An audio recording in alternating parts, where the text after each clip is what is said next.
In this video, I'm going to show you how investing early matters, part 1.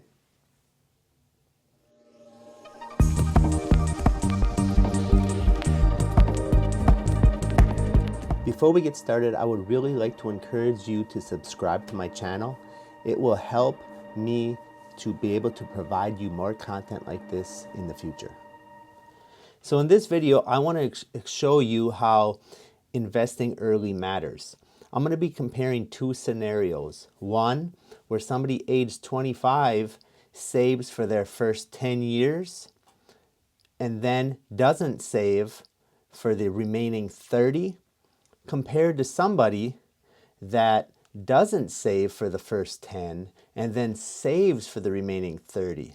I'm going to be showing you the difference in what happens after that total of 40 years. I want to show you what their balances look like and why this happens. Now, some of the assumptions that I make in this analysis is that your annual rate of return is 10% and that you're going to increase the amount you save by 2.5% each year just to keep up with inflation. So for example, your first year, you're going to save $2,000, the next year, $2,050, and so on. And where I get the 10% from is that's a pretty good historical rate of return for the S&P 500. So you can see over the last 30 years, it gives you 9.9, and in more recent years, it gives even higher than that. So that's the reason I'm going with a 10% rate of return. So if we look at this, we can see somebody aged 25, if they save for the first 10 years, so from 25 to 35, they're saving right here. You can see all this right here. So their account balance only gets up to about $30,000 after the first 10 years of saving. And that's at that $2,000 adjusted per year. Now, when we scroll down the page and we see, they get to 45, that $30,000 grew to 90 without contributing anything. We're done contributing after the first 10 years. You go down to age 55, you can see that now turned into $235. Now, this is the power of compounding interest is what we're seeing. And you can see still no contributions. Now you get all the way up to the age of 65, and that turned into $611,000. Again, contributing nothing since the first 10 years from age 25 to 35. So of the 40 years between 25 and 65, only the first 10 years this person saved.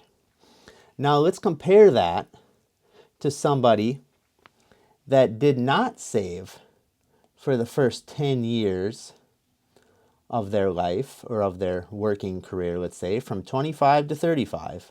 They did not save, but they started saving at the age of 35. So you can see, I kind of drew through it here, but you can see they're starting at 2560 because that's the adjusted amount, in 2035 for what 2000 would be today. No different than over here. The numbers they've been going up as time goes by because of the rate of inflation. So in any case, we're investing the same amount of money in today's dollars. So you can see they started at the age of 35. And now you can see after the first 10 years, they're up to 45,000. After 20 years, they're up to 173,000. And then when they reach 65, they have 524,000.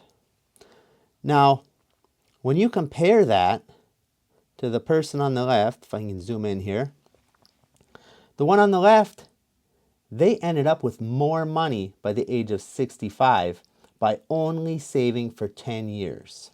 Only saved for the first 10 years. And they ended up with $611K. Okay? Over here, this person saved for the last 30 years. Okay? And they only ended up with 524K. Whoops. So this is 30 years of saving. This was only 10 years of saving. Or I shouldn't say saving, I should say investing, but you're investing your savings. Bottom line is, when you invest, your money matters. The earlier you can invest it, the earlier you can start growing your wealth, the better off you're going to be. When you wait and put things off, that has a severe impact on the amount of money you have to save to get to a similar end result. Hope this video helped. Please subscribe if you haven't already. Thank you for watching, and we'll see you in part 2.